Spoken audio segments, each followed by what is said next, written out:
ایک جمعۃ المبارک ادا کیا، ایک جمعۃ المبارک ہم نے بخشش والا جو عشرہ تھا اس میں ادا کیا، آج یہ جو جہنم سے خلاصی والا عشرہ ہے اس میں ہم تیسرا جمعۃ المبارک جو ہے ادا کریں گے انشاءاللہ، اور امید ہے انشاءاللہ العزیز ہمیں چوتھا جمعہ بھی اسی عشرے میں نصیب ہوگا۔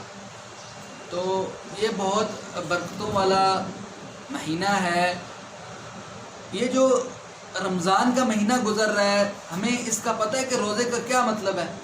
روزے کا مطلب ہے جل جانا۔ تو اللہ پاک کیا جلاتے ہیں؟ روزے کا مطلب جب جل جانا لکھا ہے تو اللہ پاک کیا جلاتے ہیں؟ جب انسان روزہ رکھتا ہے تو پہلے 10 دن جو بخشش کے ہوتے ہیں اس میں اللہ پاک جو بھی سارے سال میں گناہ کیے ہوتے ہیں بندے نے وہ اٹھاتا ہے اور آگ میں ڈال کے ان کو جلا دیتا ہے، ختم کر دیتا ہے، ٹھیک ہے۔ اور پھر جو اگلے دن ہوتے ہیں 10، اس میں جو گناہ کیے ہوتے ہیں انسان نے پچھلے دنوں میں، پچھلے سال یعنی جو سال اس نے گزارا ہے پچھلا، جو بھی اس نے گناہ کیے ہوتے ہیں تو اللہ پاک وہ والے گناہ اٹھا کے جہنم میں ڈال دیتے ہیں، آگ میں ڈال کے سارے گناہوں کو جلا دیتے ہیں تاکہ ان کا نام و نشان نہ رہے۔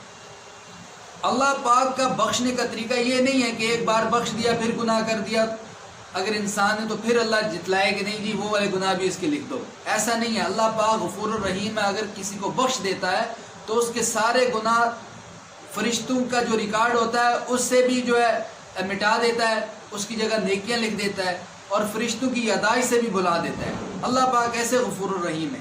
تو پھر اللہ پاک جو ہے یہ سارے جو گناہ ہوتے ہیں، یہ جو آخری عشرہ ہوتا ہے جہنم سے خلاصی والا، اس میں بھی اللہ پاک جو وہ سارے گناہ جو ہوتے ہیں انسان کے وہ جلاتے ہیں۔ یہ مطلب ہے لفظی روزے کا کہ جلانا۔ جلانے کا کیا مطلب ہے کہ کیا جلاتا ہے اللہ پاک؟ اللہ پاک ہم سب کے جو گناہ ہوتے ہیں وہ جلاتا ہے۔ اور روزے کا ایک اور جو میں آپ کو فائدہ آج بتانے لگا ہوں، جو فضیلت ہے روزے کی، جو 1400 سال پہلے آپ صلی اللہ علیہ وسلم نے روزہ فرض کروایا تھا یا اللہ پاک نے کیا تھا، تو یہ ایسے نہیں تھا، اس کے پیچھے بہت بڑے جو ہے نا فائدے انسان کے لیے۔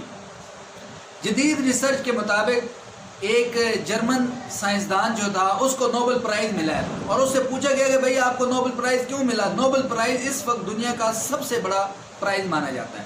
تو اس نے یہ بات کہی کہ میں نے کینسر کی ممکنہ دوا کھوج لی ہے۔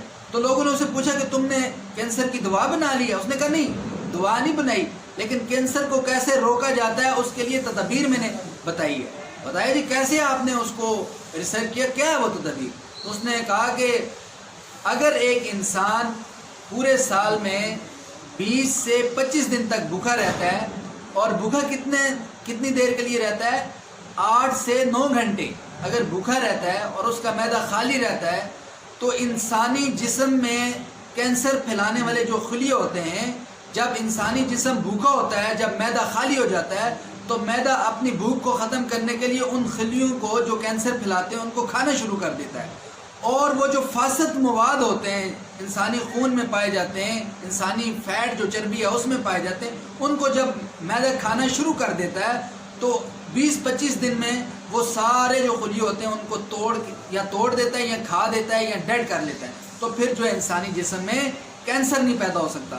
تو کینسر کی کتنا مہنگا علاج ہے، آپ دیکھ لیں کہ یہ شوکت خانم میں اگر کوئی بندہ کینسر کا علاج کرنے کے لیے چلا جاتا ہے تو ان کی ساری جمع پونجی لگ جاتی ہے جی، اور پھر بھی وہ 100 میں سے 10% ممکن ہے کہ وہ صحیح ہو، اور 90% وہ کہتے ہیں کہ صحیح ہونے کی کوئی بھی گنجائش نہیں ہے۔ اور کئی ڈیتھس ہو چکی ہیں میری آنکھوں کے سامنے، جو پیشنٹ کینسر میں مبتلا تھے، بہت زیادہ پیسہ لگایا ہے لیکن بچاؤ نہیں ہو سکا۔ اللہ پاک نے ہمیں جو ہے یہ روزہ عطا کیا ہے، یہ روزے کا مہینہ عطا کیا ہے، یہ اگر ہم 30 دن 29 دن روزے رکھ لیتے ہیں تو کتنی بیماریوں سے ہم محفوظ رہتے ہیں، اس کا شاید ہمیں اندازہ نہ ہو، اور ہمارے جو گناہ معاف ہوتے ہیں اس کا بھی ہمیں شاید اندازہ نہ ہو کہ اللہ پاک کتنے گناہ ہمارے معاف فرماتا ہے۔ تو ہم سب کو چاہیے، جو بھائی ہمارے روزہ نہیں رکھتے ان کو بھی چاہیے کہ ہم روزہ رکھیں اور اپنے آپ کو جسمانی طور پہ بھی محفوظ رکھیں اور روحانی طور پہ بھی اپنے آپ کو محفوظ رکھیں اور اپنا عمل نامہ بھی صاف کرائیں۔ تو یہ موقع ملا ہمیں۔